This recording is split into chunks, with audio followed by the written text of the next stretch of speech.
मित्रांनो, आज आपण महाराष्ट्रातील असे काही टॉप 10 डॉन पाहणार आहोत. संपूर्ण मुंबई शहर त्याच्या नावाने कापत होतं. असे कोणते टॉप 10 डॉन आहेत याचं आपण संपूर्ण माहिती आज व्हिडिओच्या माध्यमातून आज जाणून घेण्याचा प्रयत्न करणार आहोत. आज आपण मुंबई अंडरवर्ल्डच्या 10 सर्वात लोकप्रिय डॉनबद्दल आज बोलणार आहोत. तर सगळ्यात बद्दल मुंबईच्या ज्या खलनायकाबद्दल ज्याचे नाव एकेकाळी दहशतीचे समानार्थी होते. मित्रांनो, सध्या या गुंडांची अपडेट अशी आहे की यातील काही त्यांच्या कृत्याची म्हणजे केलेल्या शिक्षा भोगत आहेत, तर काही पोलीस चकमकीत बळी देखील गेलेले आहेत. परंतु त्याची कहाणी अजूनही अनेक लोकांच्या कानामध्ये गुंजत आहे. जर काही फरारी जे गुंड आहेत ते देखील अजून त्याचा शोध देखील सुरू आहे.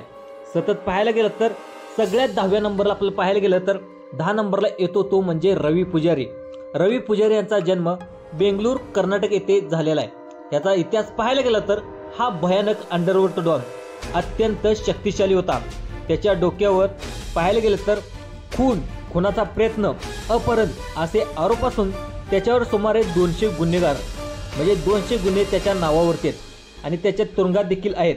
सुरुवातीला त्याने अंडरवर्ल्ड जो डॉन आहे छोटा राजनचे बोट पकडले होते म्हणजे त्याच्यासोबत काम करायचा.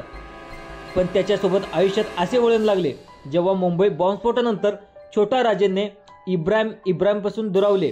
म्हणजे त्याचवेळी रवी पुजारी यांनी छोटा राजनचे बोट पकडून स्वतःची टोळी तयार करून ब्लॅकमेलिंग, खंडणी यासारख्या गुन्ह्यात त्यांनी भर घालण्यासाठी सुरुवात केली.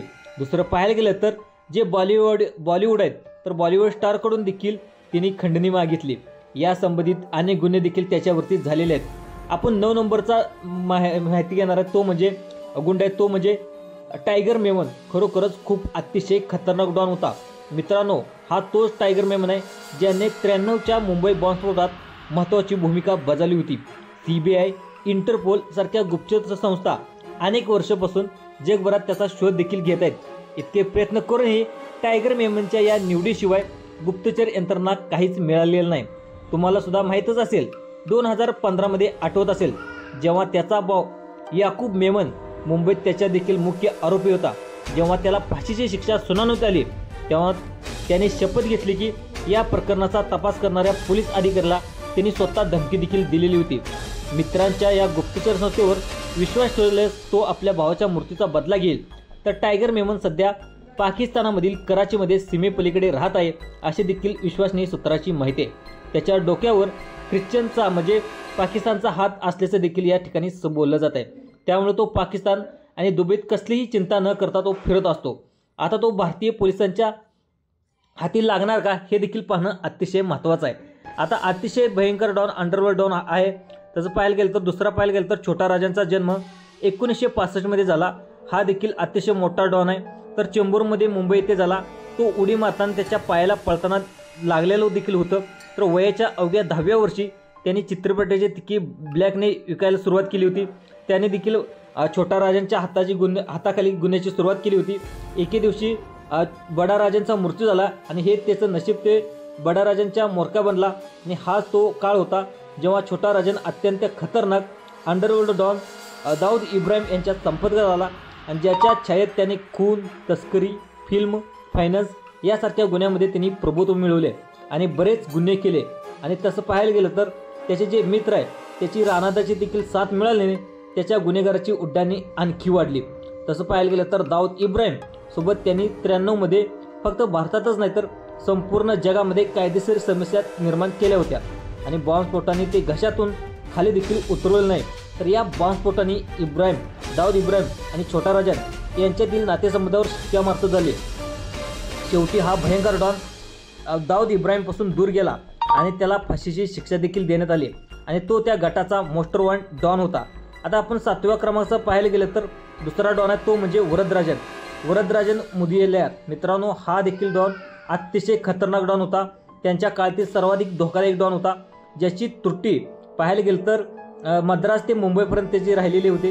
त्याचा काळ पाहायला गेलं तर आणि त्याच्या कृतीने मुंबई पोलिसांना देखील अडचणीत आणलं होतं.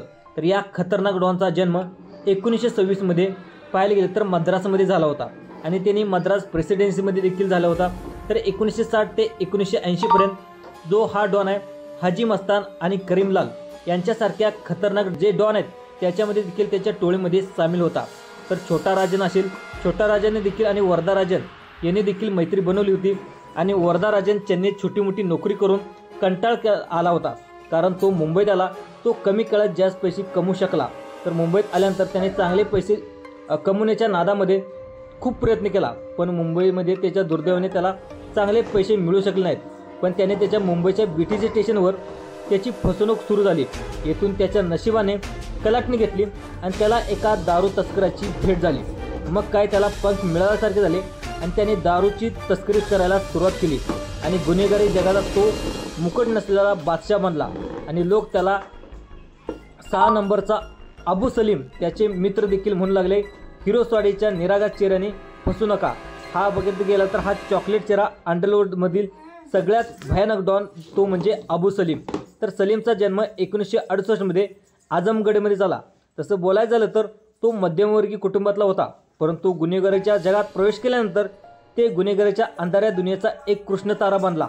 तर मध्यमवर्गीय कुटुंबात जन्मलेल्या सलीमचे वडील वकील होते आणि त्यांचा रस्त्यामध्ये अपघातामध्ये मृत्यू झाला होता आणि कोठडीतल्या कबजासारखा तो निरागस होता.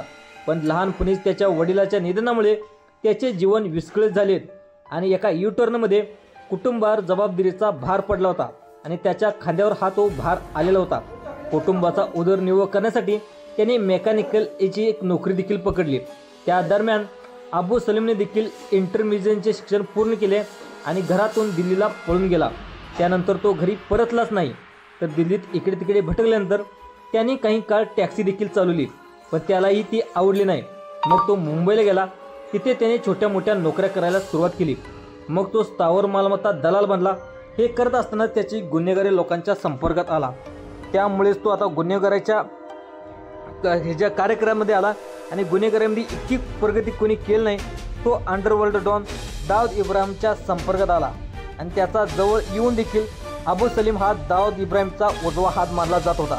ते 1909 जेव्हा दाऊद इब्राहिमने त्याच्या गुन्हेगारीची कंपनीची लगाम अबू सलीमकडे सोपवली, त्यानंतर दाऊद इब्राहिमच्या सांगण्यावरून अबू सलीमने चित्रपट कलाकार व्यावसायिकाला धमकावून पैसे उकळण्यास सुरुवात केली आणि लवकरच या रस्त्यावरच्या जगात तो पुढे आला. त्याने दुबईमध्ये स्वतःचा व्यवसाय देखील सुरू केला होता, जो खूप लोकप्रिय झाला. नंतर पाहायला गेलं तर हाजी मस्तान मित्रांनो, अंडरवर्ल्डच्या जगात ही रॉबिन हुडसारखी हाजी मस्तानची देखील प्रतिमा आहे आणि तामिळनाडूमध्ये जन्मलेल्या हाजी मस्तानचे बालपण खूप आनंदामध्ये गेले होतं. नंतर तो गुन्हेगारीच्या जगात स्टार झाला. सायकलच्या दुकानात काम करण्यापासून ते महागड्या गाड्यापासून प्रवास करण्यापर्यंत त्यांचा प्रवास खूपच रंजक होता. हाजी मस्तानने पूर्वी मुंबईवर डॉन म्हणून वर्षानुवर्षे राज्य केले. आश्चर्याची गोष्ट म्हणजे हाजी मस्तानने पूर्वी मुंबईत दहशत असतानाही कधीही गोळी झाडली नाही किंवा खून देखील त्यांनी केलेला नाही. तिला हा प्रकार स्वतःहून नाही तर इतर पुरुषाकडून तो करून घ्यायचा. हाजी मस्तानने त्याच्या कुटुंबाची गोष्ट सांगितली. वयाच्या 8व्या वर्षी त्यांनी मुंबईत पाऊल ठेवले होते. येथे आल्यानंतर त्यांनी सायकलीचे दुकान उघडले आणि अनेक वर्षे त्यांनी नोकरी केली. यानंतर हाजी मस्तानाला बंदरात कारकुनाची नोकरी लागली. बंदरावर काम करत असताना योगायोगाने त्याची रबशी या मित्राशी ओळख झाली आणि तो अरब तस्कर होता, ज्याला पोलिसांनी अटक केली होती.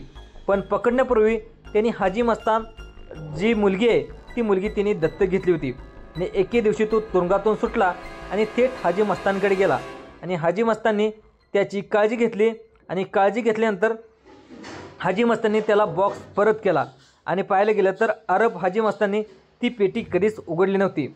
या प्रामाणिकपणामुळे तो अतिशय खूप झाला आणि खुश देखील झाला, कारण पेटीत भरपूर सोने होते. त्याने आनंदाने हाजी मस्तानला निम्मे सोने दिलेच, पण त्याला तस्करीच्या धंद्यात देखील आणला आणि भागीदार बनवला. नंतर पाहायला गेलं तर 4 नंबरचा आहे तो म्हणजे करीम लाला. करीम लाला पाहायला गेलं तर मित्रांनो, करीम लाल हे खरे नाव अब्दुल करीम शेख खान होते. तर करीम लाल याचा जन्म 1911 मध्ये अफगाणिस्तान येथील कुनार गावात झाला होता आणि करीम लाल एका मोठ्या कुटुंबातला होता, म्हणजे पूर्ण कुटुंब जो व्यावसायिक कुटुंब होते, परंतु त्याचे जीवन लग्नाच्या माध्यमातून कमाईवर आधारित होते. मुंबईत आल्यानंतर करीम लालाने बनावट व्यवसाय सुरू केला, पण वास्तविक बघता अशी व्यक्ती की ती करीम लाल हिरे दागिन्याचा तस्कर बनलेला होता आणि 1940 मध्ये करीम लाला तस्करीत मुकट नसलेला राजा बनलेला होता. मुंबईतही त्यांनी दारूचे दुकान उघडलेली होती. आता परिस्थिती अशी होती की तस्करीच्या धंद्यात त्याचं नाव खूप वाढले होते. तर दुसरीकडे अंडरवर हाजी मस्तान वर आणि पाहायला गेलं तर छोटा राजन याला देखील तलवारच्या धाकावर तो सरकत होता आणि सत्तेत आल्यानंतर यांनी स्वतःची कामे केली आणि क्षेत्राची विभागणी करण्यात आली होती। मित्रांनो, करीमलालाची इच्छा होती की तो हाजी मस्तानला खरा डॉन म्हणायचा आणि 3 नंबरचा होता तो म्हणजे अरुण गवळी। तो पाहायला गेलं तर तो अतिशय वेगळा आहे, एका प्रकारचा शक्तिशाला माफियाला। अरुण गवळी एक साधा व्यक्ती नसून तो बाहेर आला की त्याने मुंबईच्या महानगरावर राज्य केले होते। 1960 ते 1970च्या दशकात मुंबईत करीमलाला, छोटा राजन, हाजी मस्तान या नावाची नाणी चलनात होती। पण काळानुसार वी डॉन या बदलत राहिले वारंवार आणि कोणी राजकारणाचा उंदीर धारण केला, कोणी पोलिसांनी देखील मारून टाकले, कोणी देश सोडून पळून गेला। मग गुन्हेगारीच्या जगात फक्त 2च खेळाडू राहिले, एक पाहायला गेलं तर अरुण गवळी आणि दुसरा पाहायला गेलं तर अमर नाईक, ज्याच्यात मुंबईची तख्त बनली होती। 1996 मध्ये मुंबईमध्ये पोलिसांनी टोळी करून अमर पाहायला गेलं तर अमर निकला चकमकीत ठार केला। त्यानंतर मुंबईवर अरुणची राजवट सुरू झाली होती। पांढरी टोपी आणि कुर्ता घालणारा अरुण गवळी टोळीतील लोकांची संख्या कमी करत असते। त्यांच्या टोळीत शार्प शूटरची कमतरता नव्हती। अनेक व्यावसायिकांनी आपला व्यवसाय वाढवण्यासाठी आणि शत्रूचा नायनाट करण्यासाठी पाहायला गेले तर बुलेटची मदत घेतली होती। पुढे गवळी यांनी गुन्हेगारीत पाय ठेवल्याने खंडणीचे प्रकार देखील त्यांनी सुरू केले। पोलिसांनी दिलेल्या माहितीनुसार असे अनेक कामे देखील प्रकरणे समोर आले आहेत। जसं पाहायला गेलं तर अरुण गवळी यांनी सुपारी देऊन खून पाठीत वार केले होते। मात्र पुराव्याअभावी पाहायला गेलं तर अरुण गवळी प्रत्येक वेळी चालताना आणि गुन्हेगारातून तो निसटत जायचा। लोक त्याला सुपारी राजा म्हणू लागले होते। तो या धमक्यातून सावरला आणि खंडणी व खून यासारख्या प्रकरणातून बाहेर पकडण्यासाठी पोलिसांना किंवा बंदोबस्तापेक्षा कमी वेळ त्याला लागत होता। पाहायला गेले तर 1990 मध्ये इब्राहिम आणि अरुण गवळी यांच्यातील शर्यत चुरशीत झाली। कारण पाहायला गेलं तर राम नाईक आणि राम नाईकाचा एन्काउंटर झाला त्यावेळेस पाहायला गेलं तर अरुण गवळी त्यांच्या सांगण्यावरून ही चकमक झाली अशी माहिती देखील अरुण गवळीला समजली होती। आणि तसं पाहायला गेलं तर अरुण गवळी यांच्या टोळी युद्धात अनेक लहान मोठे नाचणारे जे गुंड आहेत ते देखील पळून गेले होते असे देखील म्हटले जाते। जर जे पोलिसांच्या एन्काउंटरमध्ये जो अरुण गवळी याचा साथीदार वारला होता नसता तर तो डॉनने अरुण गवळीने पूर्ण ही केली असती आणि सुरुवातीला त्यानं मुंबईच्या कीर्ती कॉलेजमधून पदवी घेतली होती। आज दुसरं पाहायला गेलं तर दादरचा प्रसिद्ध गुंड आहे तो म्हणजे भार्गव दादा।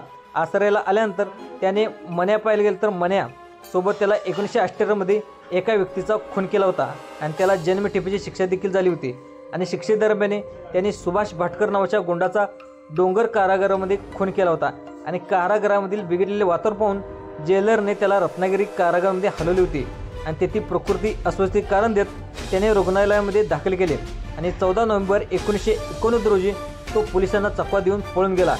मन्या सुर्वे हॉस्पिटलमधून पळून गेला ही माहिती कळताच 1977 मध्ये स्वतःची टोळी त्याने तयार केली। त्यातून त्याने मोठे दरोडे, खुनी हल्ला, बँक दरोडा असे गुन्हे देखील त्याला केले आहे।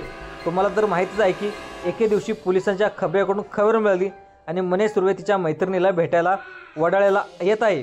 पोलिसांना ही माहिती त्यांना मिळाली आणि मन्या सुर्वे यांच्यामध्ये जोरदार मैत्रीण आणि मन्या सुर्वे यांच्यामध्ये जोरदार बाचाबाची झाली। शेवटी पोलीस चकमकीत मन्या सुर्वे मारला गेला आणि त्यांची मैत्रीण विद्या जोशी ही या भेटीचे कारण ठरली। मन्या सुर्वे ही मुंबईतील पहिली चकमक मानली जात आहे आणि नंबर 1 पाहायला गेलं तर रेसला तो म्हणजे इब्राहिमचे पूर्ण नाव रेस इब्राहिम कासकर आहे। त्याचे वडील पोलीस आहेत।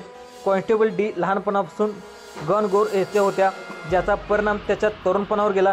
सगळ्यात पहिले त्याचे वडिलांच्या पोलीस दर्जाचा फायदा घेत त्याने लोकांकडून पैसे उकळण्यास सुरुवात केली। नंतर तो करीमलाल टोळीमध्ये सामील झाला होता आणि वाढताना त्यांनी स्वतःची कंपनी स्थापन केली आणि पाहायला गेलं तर या टोळीमध्ये त्याला आपल्या शत्रूला जीवन सोडणे आवडत नव्हते। त्यामुळे शर्यत पाहायला गेलं तर इब्राहिमने अंडरवर्ल्डच्या जगाला नवी व्याख्या दिली आणि चित्रपट सेलिब्रिटींना धमकावताना त्याने मॅच फिक्सिंगसारख्या गुन्ह्यांना देखील जन्म दिला आणि मुंबईत रिअल इस्टेट तस्करीसारखे गुन्हे सर्रास घडवले। चला तर तुम्हाला पाहायला गेलं तर रेसची आठवण करून देऊ। 1993 मध्ये मुंबईत झालेल्या साखळी बॉम्बस्फोटासाठी इब्राहिम जबाबदार होता। तो मुख्य गुन्हेगार असल्याने त्याला पोलीस त्याचा शोध घेत आहेत। मात्र आजही तो वेगळ्या नावाने बनवलेल्या पासपोर्टवर वेगवेगळ्या वेशात फिरत असतो। सुरक्षा यंत्रणांवर विश्वास ठेवला तर तो पाकिस्तानामध्ये लपून बसलाय असं देखील या ठिकाणी कळत आहे। तो कंपनीचा कामाचे आदेश देतो। आणि मित्रांनो, हा व्हिडिओ आवडल्यास जास्तीत जास्त लाईक करा, सबस्क्राईब करा, कमेंट करा आणि तुमचं मत मांडा. आणि अजिबात घाबरू नका. जय हिंद, जय वंदे मातरम. धन्यवाद.